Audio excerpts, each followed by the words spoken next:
Ah, artikel ini ditulis oleh si Zeina Kadir Abbas, ke kuartil 2, publish di kuartil 2 Scopus, dan itu mungkin bisa bisa Bapak Ibu lihat linknya. Mohon maaf Bapak Ibu udah nampak semua. Udah, Bang Kerja, udah.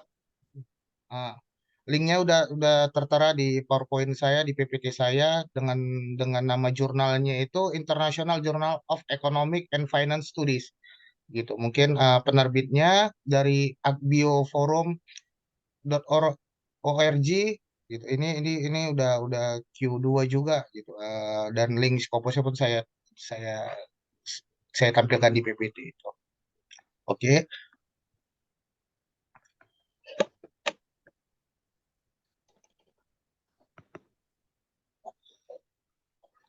Oke, latar belakang masalah dari artikel ini yaitu kekeliruan penyajian laporan keuangan yang disebabkan oleh pengendalian internal itu dari Taylor tahun 2000, dan audit risiko mengacu pada ketidakakuratan laporan keuangan karena kurangnya pengendalian atau kegagalan pengendalian internal dalam suatu organisasi.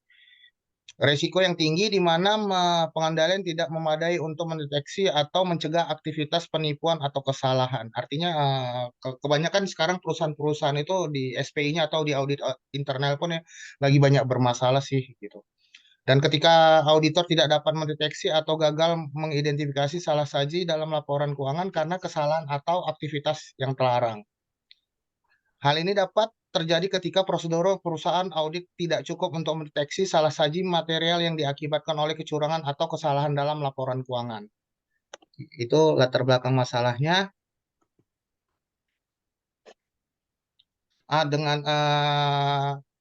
Dengan kajian literaturnya di sini membahas COSO, COVID, good corporate governance, sama audit risk.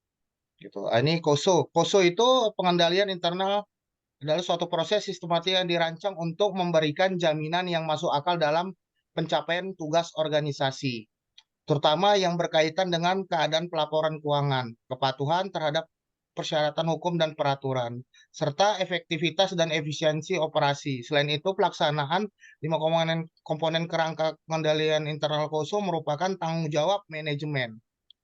KOSO menyajikan komponen-komponen yang dengan ruang lingkup pengendalian di dasar penilaian risiko, aktivitas, pengendalian informasi, komunikasi, dan pemantauan. Karena KOSO menggambarkan penerapan sistem pengendalian internal di seluruh organisasi. Itu dari Hubert tahun 2003. COVID. COVID banyak digunakan untuk mengevaluasi tingkat layanan organisasi dan industri, informasi dan teknologi. Menurut penelitian yang dilakukan oleh Amali dan kawan-kawan, WETRI tahun 2021 menentukan tingkat kematangan suatu organisasi. eh, Teknologi informasi berfungsi sebagai tolak ukur membantu dalam memperluas dan meningkatkan layanannya. Pembaruan terkini dilakukan pada kerangka COVID pada tahun 2019. Model yang diperbarui ini segera memberikan hasil yang efektif. Hal ini juga memodifikasi konten dan struktur model dengan memperkenalkan suatu fitur baru dan memperbaharui atau mengupdate fitur yang sudah ada. Sebagai faktor yang memungkinkan penanggung sistem tata kelola mendorong tata kelola perusahaan yang lebih baik. Banyak fitur lainnya juga telah diperkenalkan dan diperbaharui. Menurut Stuprer tahun 2019.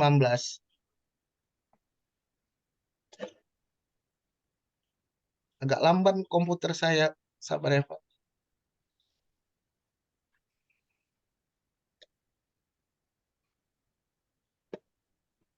Oke. Tata kelola atau corporate governance. Yang paling struktur CG yang paling konferensif yaitu CG melibatkan dewan direksi dan mendelegasikan, mengarahkan dan mengawasi manajemen untuk mencapai tujuan organisasi.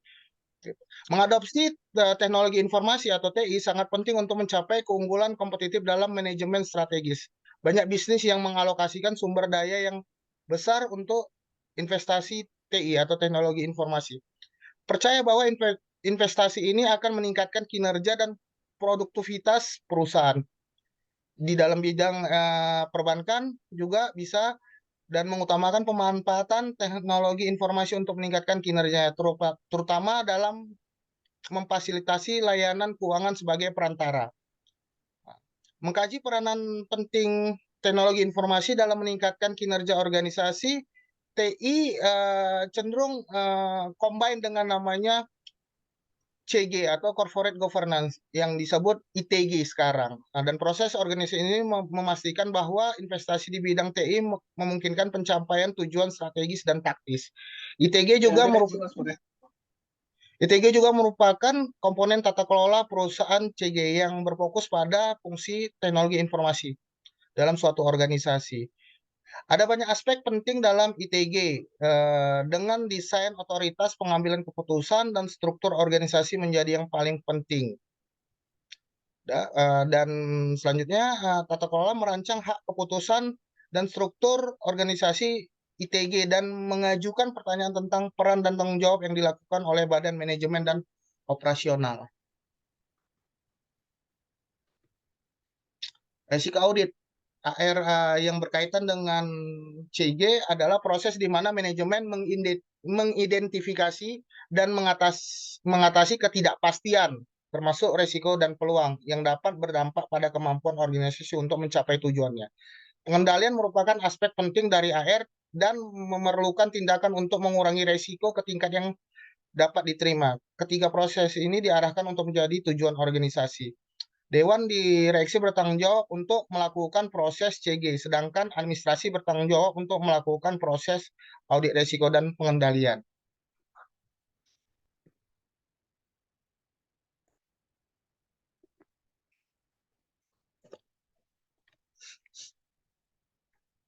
Di artikel ini sekilas saya baca yang masuk dalam teorinya di situ adalah teori agency, biarpun tidak dipaparkan lebih jauh tentang hubungan teori agency dengan masalah KOSO dan COVID dan CG. Tapi terlihat pembahasan di sini adalah teori agensi. Teori agensi mungkin kita sudah tahu lah gimana membahas tentang prinsipal dengan agent karena ada informasi asimetri lah mungkin mereka terjadi konflik kepentingan atau konflik interest.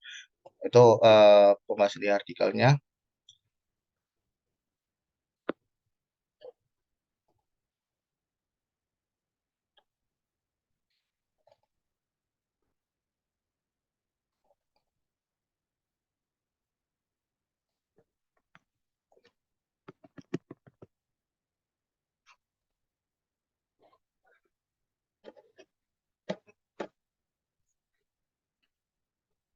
Ini metodologinya, populasinya itu peneliti ini meneliti di Bank Irak.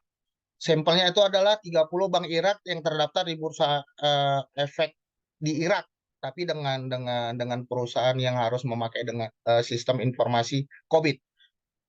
Tahun penelitiannya itu tahun 2019 sampai 2022, ada sekitar 4 tahunan.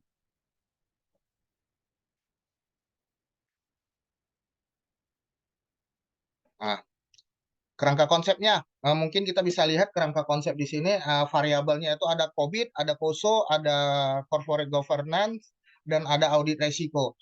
Kalau secara kita bahas dari kerangka konsep ini ada sekitar 10 hipotesis yang bakalan menjawab hasil dari penelitian si penulis ini.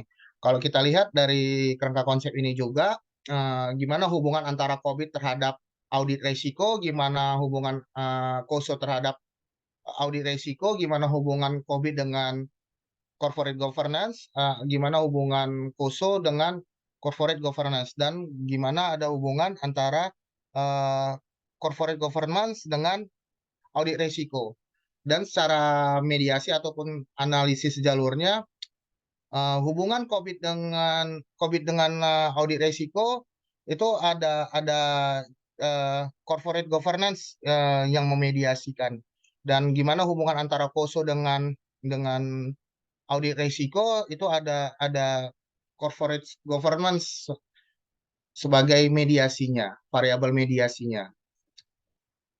Nah, ini bisa kita lihat dari hipotesisnya ada sekitar 10 hipotesis. Dan ini hasil dari penelitian dari analisis jalurnya. Kalau kita lihat dari nilai P-nya ketika hubungan variabel antara X dengan Y, itu harus nilai itu positif, itu bisa dibilang positif ataupun signifikan, itu harus di bawah 0,05. Kita lihat, coba kita lihat hubungan antara COVID dengan corporate governance gitu. Nilainya itu 0,0, berarti kan berpengaruh dan signifikan. Begitu juga semua dengan variabel yang ada di hasil penelitiannya. Semua itu berpengaruh positif dan signifikan. Karena standarnya 0,05 kalau yang saya baca. Nah, novelty-nya, saya lihat di sini novelty-nya, temuan penelitian ini menunjukkan pentingnya kerangka aturan dalam meningkatkan kinerja perbankan. Manajemen bank dan dewan direksi harus menginginkan kolaborasi, yaitu ITG dan Departemen Pengendalian Internal. Nah, kesimpulannya, temuan ini sangat menarik karena menunjukkan bahwa bank-bank Irak belum secara efektif memanfaatkan mekanisme corporate governance untuk mendukung penerapan kerangka pengendalian, sehingga mengakibatkan kurangnya integrasi di antara mekanisme tersebut. Oleh karena itu, manajemen bank dan dewan direksi harus menginginkan kolaborasi ITG dan Departemen Pengendalian Internal. Mungkin pemaparan kritika review saya sampai di situ. Mungkin saya kembalikan kepada Prof. Iskandar Muda dan Ya, ya, silakan Bapak Ibu dikritisi ya. Jadi menggunakan variabel apa tadi ya, COVID dan COSO gitu ya. Variabel COVID dan COSO pengaruhnya terhadap audit risk ya, dan satu variabel intervening ya, yaitu CG ya, corporate governance. corporate governance. Cukup menarik memang ini, dan peluang untuk direplikasi juga besar ya untuk disertasi Bapak Ibu. Silakan, mungkin ada yang mau kita diskusikan. Ya, boleh, Prof. Ya, silakan Pak. Bang Firza, kalau kita lihat, jadi dari peneliti terdahulunya itu gap-nya apa ya gitu ya, terhadap penelitian yang baru ini gitu. Sehingga dia munculkanlah judul ini gitu. Walaupun dia Ini sudah mungkin sampai keterbaruannya, tapi apakah ada variabel-variabel yang kurang atau yang dia tambahkan sehingga ini menjadi pembaruannya gitu. Itu aja Bang Firza. ya, kebanyakan mungkin kan karena penelitiannya di Irak, mereka tidak memaparkan data atau gimana kasus yang ada, tapi secara komprehensif banyak kekeliruan penyajian laporan keuangan yang disebabkan oleh SPI gitu. Makanya SPI sendiri pun harus harus tahu juga tentang namanya COVID dan COSO. Makanya tadi itu kan novelty-nya kan harus ada gabungan antara ya, ITG, yaitu informasi teknologi dengan governance-nya gitu. Artinya tidak hanya cukup dengan IT saja. IT itu harus mencakup semua tentang namanya sistem yang ada di perusahaan gitu. Jadi banyak audit resiko itu mengacu pada ketidakakuratan laporan keuangan karena kurangnya pengendalian dan kegagalan pengendalian internal dalam suatu organisasi. Gitu mungkin Pak Taufik, mungkin ada yang mau dibahas.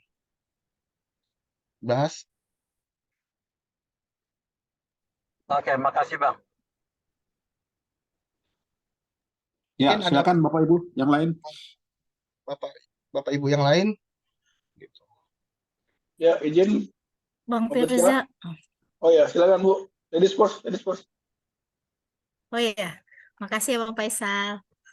Bang Firza, Iya, Kak dalam Eli. penelitian ini kira-kira apa yang menjadi eh, apa namanya indikator dari si COVID ini? Saya pun bertanya juga, saya cari juga kemarin di artikel itu kan, untuk mengukur namanya COVID dan COSO itu seharusnya kan kalau di definisi operasional kan kita harus tahu itu kan, Bu Eli kan, gitu kan. Sekarang tampilan artikelnya tidak tidak full full full paper itu, jadi saya pun tidak tidak bisa memastikan indikator COVID dan COSO gitu. Tapi kalau corporate governance kan kita tahu tuh banyak untuk apa ya, indikator dari namanya good corporate government, ya ukuran perusahaan bisa diukur, transparansinya pun juga, akuntabilitasnya juga. Tapi kalau untuk ini pun saya baru baca ini, maksudnya masalah COVID dan KOSO gitu kan. Mentoknya saya itu, indikatornya untuk mengukur COVID dan KOSO saya pun kurang kurang tahu, karena di artikel itu tidak itu mungkin bisa bisa jadi bahan diskusian kita untuk kedepannya sih gitu. Karena kan kata Prof tadi kan, ini bisa jadi referensi kita untuk membuat disertasi gitu kan. Ini pun ya sebenarnya cukup menarik gitu. Gitu, Bu. Di KOSO juga nggak dijelaskan ya, di artikel ini juga nggak Enggak, dijelaskan kalau KOSO-nya itu ada berapa elemen yang dipakai, nggak dijelaskan juga. enggak ada tabel definisi operasionalnya, Bu Eli. Gitu. Jadi pun saya belum tahu nih gitu kan, apa aja yang mempengaruhi tentang namanya KOSO dan COVID ini kan, gitu. Oke, makasih. Gimana Bang Faisal? Jadi ini menanyakan terkait ini hipotesa 1 sampai 10 ya. 1 sampai 10 Iya, ini dia hasilnya apa maksudnya? kalau kalau kalau biasanya kalau pakai dengan variabel X-nya 2, mediasinya 1, Y-nya 1, biasanya hipotesisnya kalau saya sering baca itu ada 7.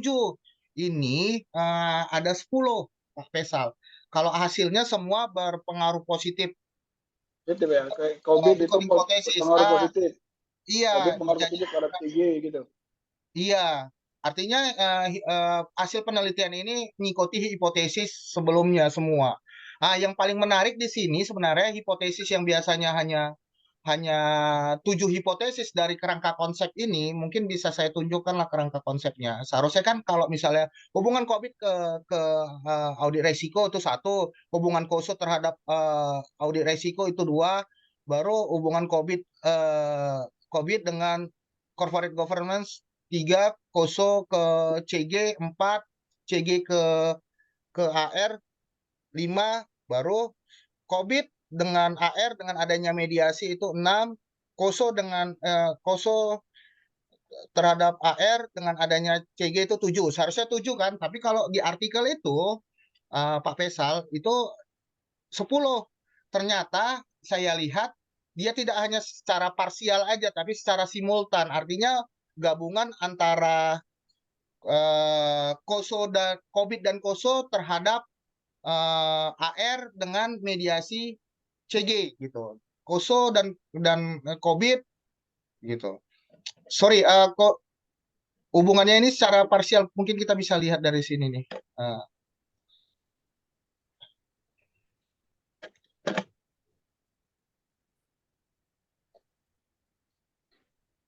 Ini ada 10 nih.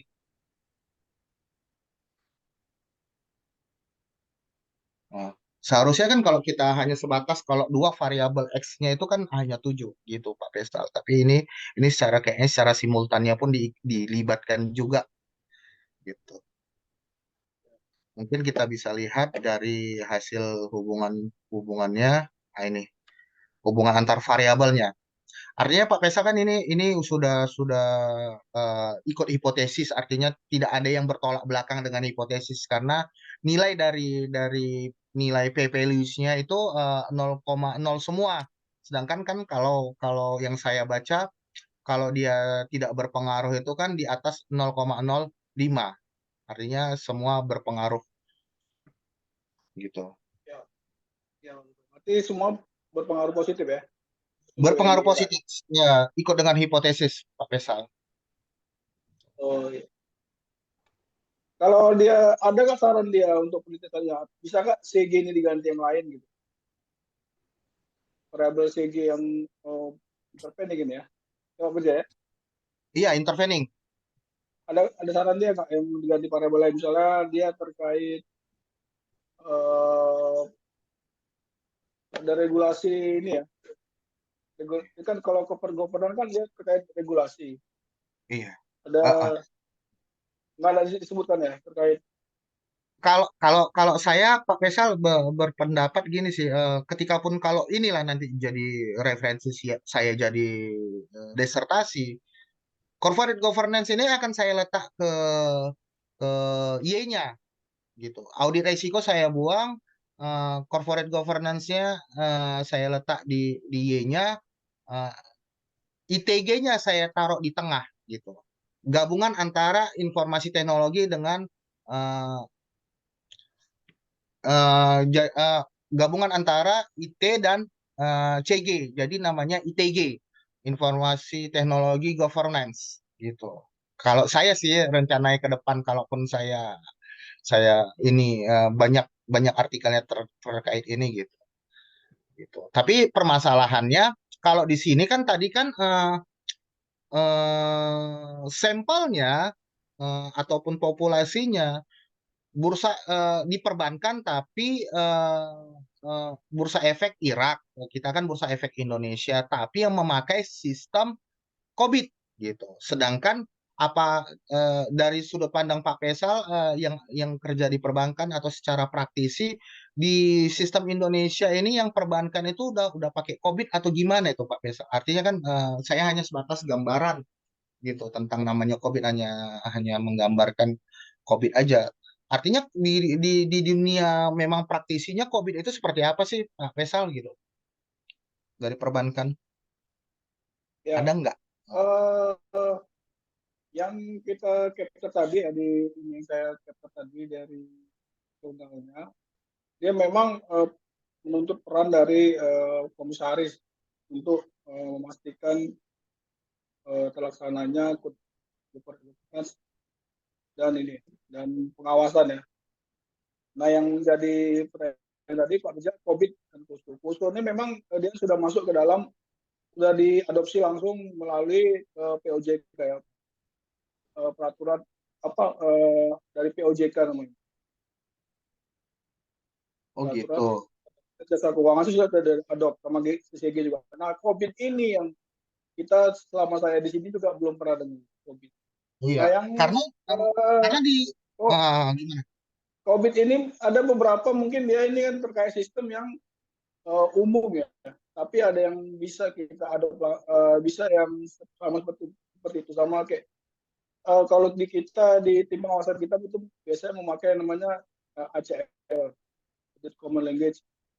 Ada juga untuk yang terkait eksternal terhadap transaksi itu ada transaksi lalu lintas dana masuk dan keluar itu ada pakai FDS namanya Fraud Detection System. Itu satu lagi yang untuk memastikan tidak adanya external fraud ataupun internal fraud terhadap transaksi keuangan yang ada di bank.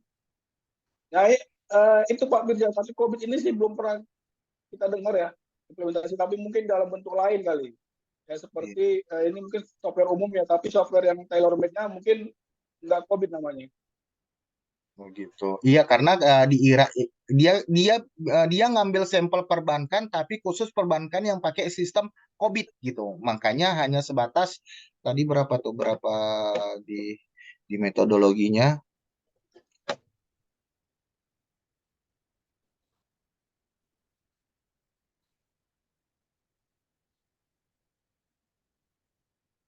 Ini populasinya itu Bank Irak. Sampelnya itu 30 bank Irak yang terdaftar di Bursa Efek Irak tapi memakai sistem COVID yang saya baca artikelnya.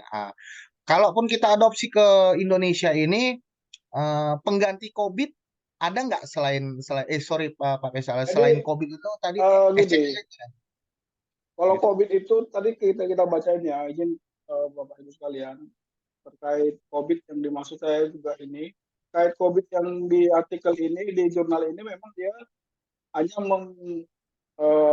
menyebutkan terkait COVID framework aja. Iya kok, oh ya COVID COVID framework-nya aja. yang dimana ada terkait itu ada planning, organizing, acquiring and implementing, delivering and supporting and monitoring and evaluating proses. Jadi ini kerangka kerjanya sudah mungkin ini kita yang apakah dia sudah terpenuhi atau tidak gitu.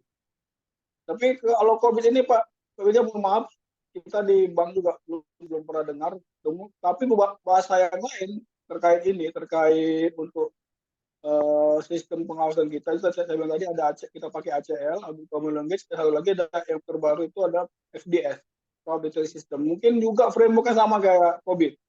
Sama kayak COVID, Kerjanya. mungkin beda Ya, nama aja ya, Pak tapi Faisal dia ya. kena ini untuk kita tailor made ini, dia namanya nggak itu. Tapi dari ininya, dari framework ini mendekati, Pak.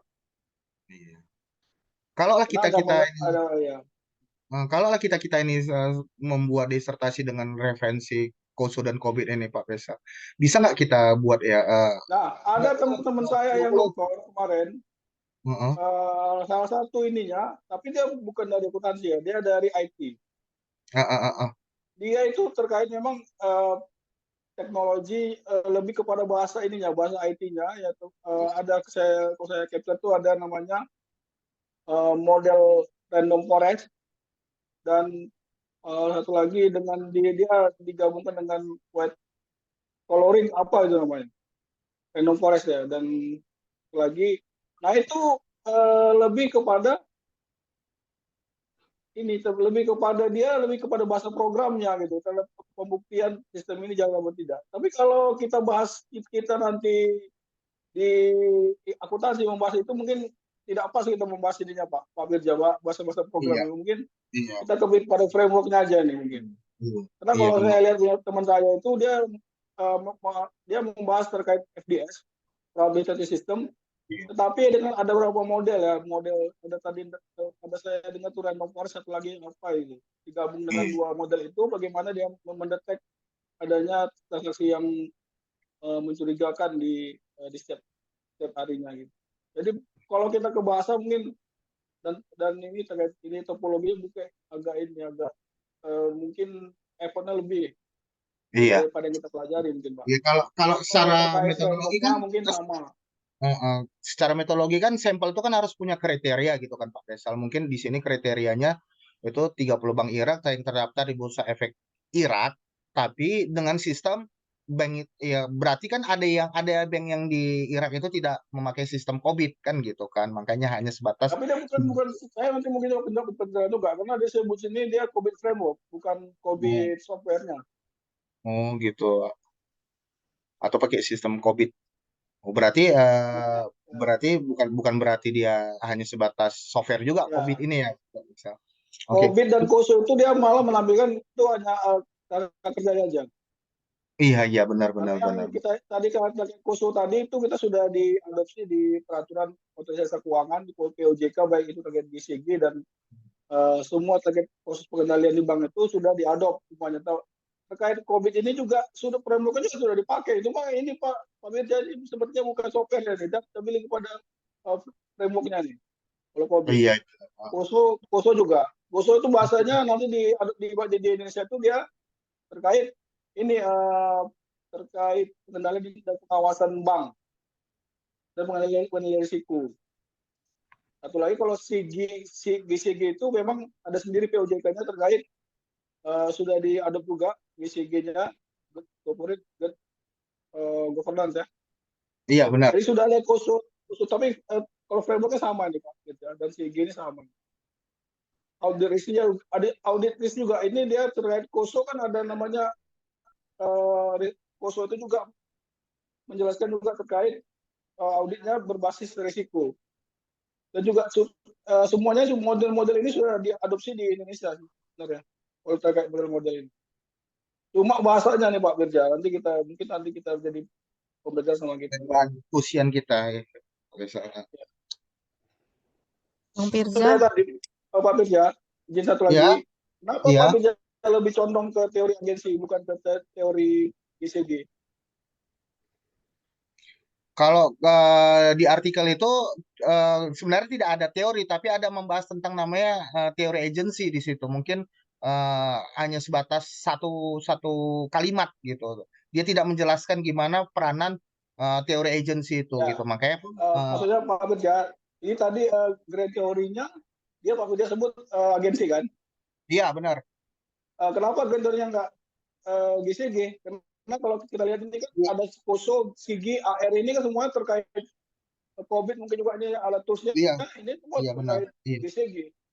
Kalau GCG itu tidak bagian dari namanya teori kalau saya baca sih Pak Faisal, tapi mungkin boleh dikoreksi lah nanti kan. Itu hanya sebatas kalau apanya applied teori sih gitu. Gitu.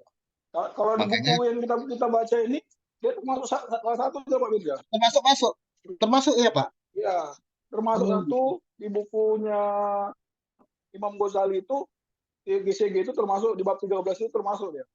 Tapi mungkin ya Pak Mirza ini juga memang ada kita sanksi juga. Memang dari sejarah judul dia lebih kepada ini ya ke GCG. iya. Karena Tapi kalau terkait G- karena GCG itu bagian dari teori agency juga kan gitu. Kalau kita lihat dari pemaparan banyak artikel atau skripsi tesis atau disertasi orang, GCG itu bagian dari namanya teori agency gitu. Makanya begitu ya. saya letakkan teori agency aja di situ supaya lebih mungkin menurut saya lebih aman aja gitu kan.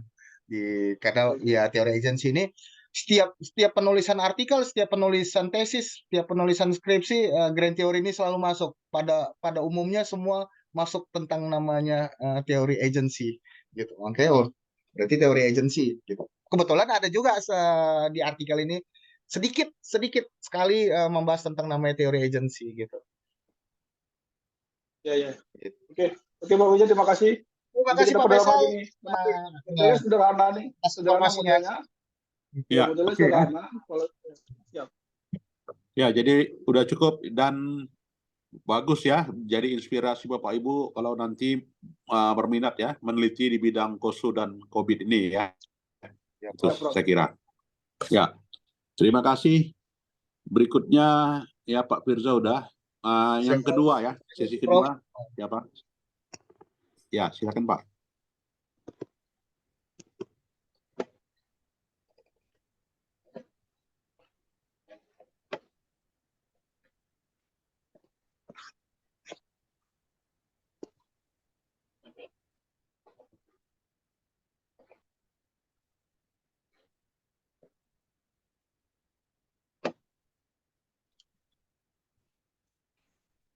Lanjut sesi kedua, Prof.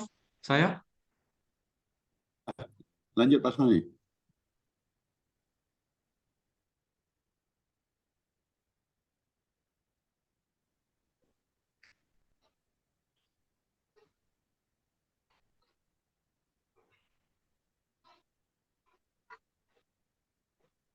Oke, selamat siang semua rekan-rekan. Selamat siang juga, Prof.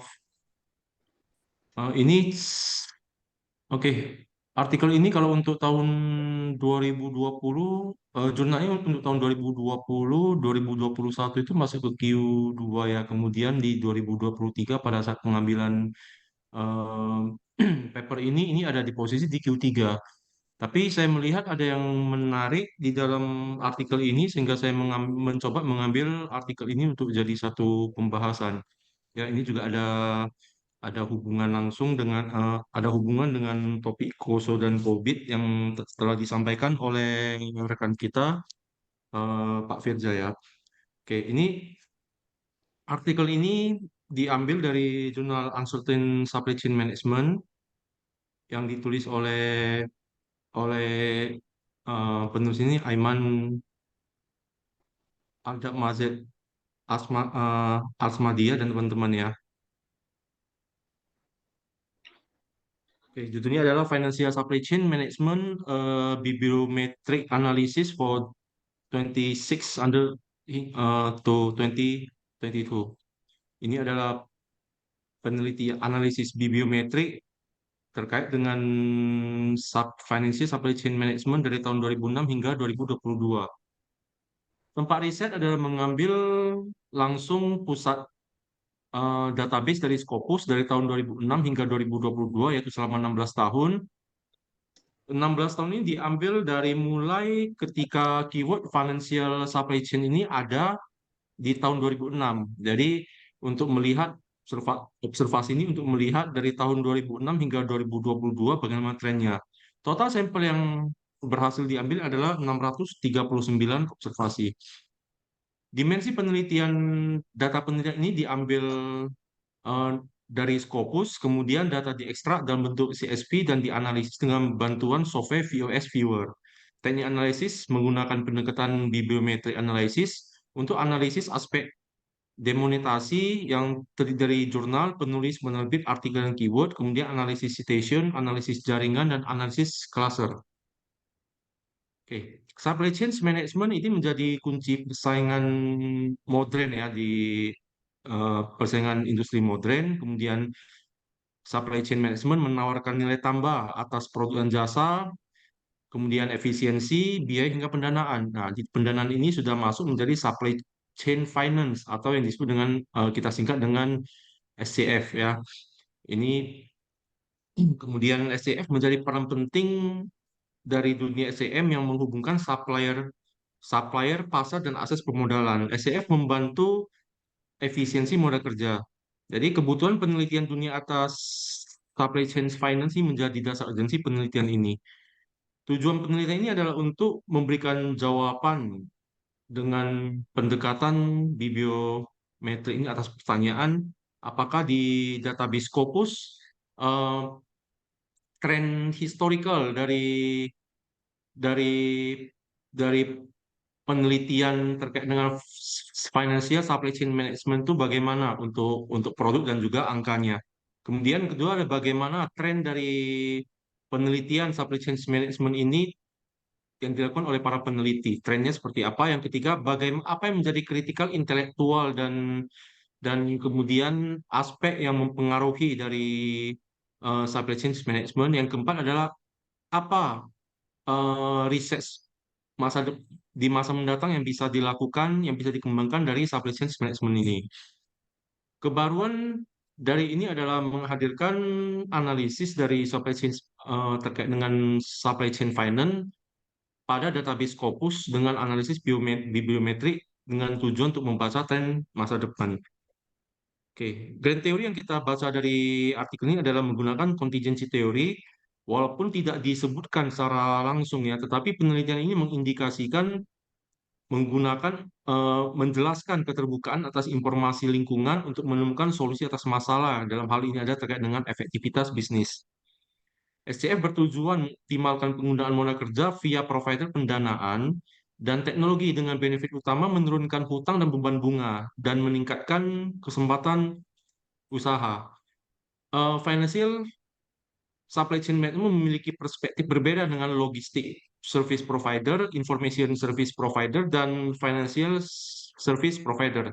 Jadi dari ini kita bisa melihat bahwa supply chain finance atau financial supply chain management ini berbeda dengan supply chain management ya, berbeda dengan IT management juga. Oke, kemudian metode penelitian menggunakan pendekatan kuantitatif, kemudian fokus pada topik financial supply chain management di Scopus sejak terbit perdana tahun 2006 hingga 2022.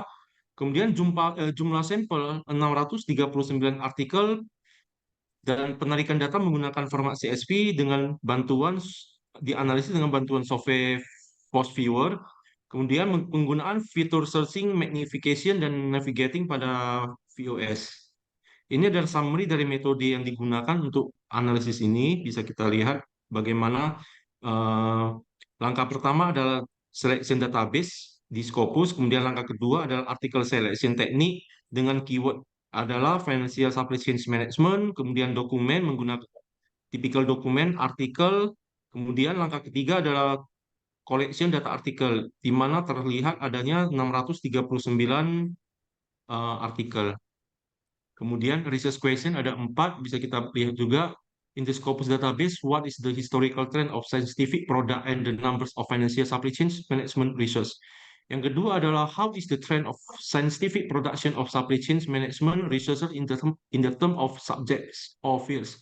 Ketiga adalah what are the critical intellectual and influential aspect of the financial supply chain management literature, and what is the future research direction of the financial supply chain management. Oke, ini adalah data yang bisa kita dapatkan di dalam jurnal ini. Bagaimana kita melihat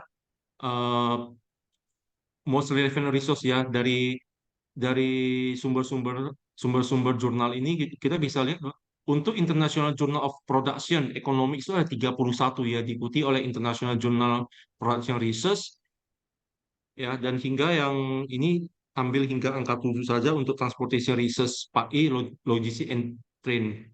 Di sini bisa dilihat bahwa untuk international jurnal yang diambil jurnal ini eh, tidak hanya menggunakan jurnal dari accounting, finance, tapi juga dari manajemen. Oke, kemudian untuk yang jurnal yang sedang kita bahas ini adalah jurnal yang menggunakan diambil dari jurnal sustainability yang ada di poin keempat ya.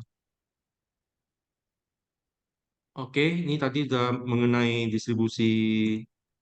Ini adalah hasil penelitian terkait dengan distribusi jurnal. Ini adalah diversity dari jumlah dokumen dari jurnal yang ada, tadi sudah muncul. Kemudian negara asal peneliti, ini bisa dilihat bahwa negara asal peneliti ini didominasi oleh China, kemudian berikutnya yang besar adalah di Amerika Serikat, di United States, Amerika Serikat, di Inggris, di India, dan berikutnya. Jadi di sini bisa kita lihat bahwa dominan itu ada di negara China sebagai negara dengan jumlah riset terbanyak di financial supply chain management. Untuk analisis keyword yang muncul ini dominan adalah menggunakan supply chain finance, dan supply chain. Kemudian ada juga supply chain financial, blockchain ya. Jadi untuk top 10 keywords ada di 10 ini supply chain finance ada 644 kali muncul, supply chain 339 kali muncul, finance 262, supply chain management 109, risk assessment 90, blockchain 80, sales 80, supply chain financial 68, decision making 52, commerce 51. Dari top 10 keywords ini kita bisa melihat bahwa pengembangan penelitian terkait dengan supply chain finance itu sangat erat kaitannya dengan dunia yang sekarang telah menjadi tren baru ya, yaitu contohnya adalah blockchain ya. Kita sudah melihat ada blockchain, adanya commerce dan risk assessment. Jadi tidak hanya melulu berada di bidang finance. Finance itu hanya ada di nomor 3 dengan 262. Oh, ini adalah analisis citation top cited articles ya. Ini yang paling banyak diambil. Yang pertama itu ada di artikel Hans and Moritz tahun 2009 untuk logistic research, 209 kali dikutip dengan dokumen title Supply Chain Finance Optimizing Financial Flow in Supply Chains. Kemudian dilanjutkan dengan penelitian dari Dong 2012 di Jurnal Computer and Industrial Engineering 201 kali dikutip, dan juga dokumen title-nya adalah A Framework for Measuring the Performance of Service Supply Chain Management. Nah, dari 10 artikel yang paling banyak diambil ini, kita bisa dengan gampang ya mengetahui jika kita mau melakukan penelitian berikutnya terkait dengan financial supply chain management, kita bisa langsung dapat referensi yang banyak digunakan oleh peneliti yang lain. Jadi kita juga bisa langsung tajam ya ke apa yang telah mereka research dan apa yang bisa kita kembangkan. Pengembangan penelitian di stream 1 ini adalah FSCM terkait dengan multiple kriteria decision making. Artinya bagaimana kita menghubungkan untuk penelitian yang bisa dikembangkan adalah supply chain management itu bisa dikembangkan dengan beberapa elemen kuantitatif dan kriteria yang beragam. Contohnya di sini ada penggabungan dengan supply chain management, ada penggunaan dengan reverse factoring, credit risk ya. Jadi untuk yang stream 2 bisa memadukan financial supply chain management dengan big data. Ini bisa menggunakan konsep 3V atau volume, velocity, and variety. Penerapan big data di FSCM itu ada pada marketing, pengadaan, transportasi, dan pergudangan. Peningkatan akurasi data untuk pengambilan keputusan itu akan menjadi benefit dari penerapan financial supply chain management dipadukan dengan big data. Di stream ketiga, financial supply chain management dengan credit risk. Di sini credit risk assessment model untuk FSCM memberikan hasil lebih akurat, kemudian pola tradisional tanpa big data memberikan risiko lebih tinggi pada FSCM. Di stream keempat itu ada FSCM dengan reverse factoring. Ini dapat menurunkan modal kerja pada FSCM, bisa menimbulkan stabilitas kas, dan juga evaluasi arus kas dan volume transaksi. Jadi di 4 stream ini kita bisa melihat bagaimana pengembangan penelitian ini dapat dilakukan. Kemudian kesimpulan penelitian, analisis bibliometri atas FSCM ini menghasilkan kesimpulan sebagai pentingnya pendekatan multidisiplin ilmu atas fenomena kebijakan dan investasi pada manajemen dan pendanaan. Riset FSCM ini menjadi tren baru di negara berkembang dan di luar dimensi utama zona ekonomi ya. Ini telah menjadi ilmu terapan. Dan kemudian peluang untuk riset mendatang terhadap FSCM dengan fokus lebih mendalam pada sudut pandang dan solusi dari sisi keuangan. Kekuatan dan kelemahan dari riset yang kita lakukan atas jurnal ini yang berhasil kita kumpulkan adalah sumber data dari Scopus dianggap data yang valid untuk sulit untuk didebat ya. Jadi validitas data yang ada di Scopus. Oke, kemudian kelemahan ini adalah total sampel yang sangat kecil ya dibandingkan dengan total publikasi dari keseluruhan publikasi di Scopus. Kemudian di sini juga tidak ada perbandingan antar Q1 hingga Q4. Jadi kita tidak bisa mengetahui bahwa sebenarnya dari 639 itu berapa banyak sih yang ada di Q1 ataupun berapa banyak ada di Q3. Penerapan peneliti Indonesia ini dapat dikembangkan terhadap segmen publikasi nasional seperti Sinta, kemudian bisa juga menggunakan disiplin ilmu yang berbeda. Jadi mungkin sekian presentasi singkat dari saya. Mungkin dari teman-teman boleh untuk saran-sarannya. Ya, silakan Bapak Ibu sekalian. Ada yang mau kita diskusikan atau tambahkan? Bang Zoni, tadi ada terminologi stream itu sama dengan hipotesa gitu kiranya ya? Ada Itu stream adalah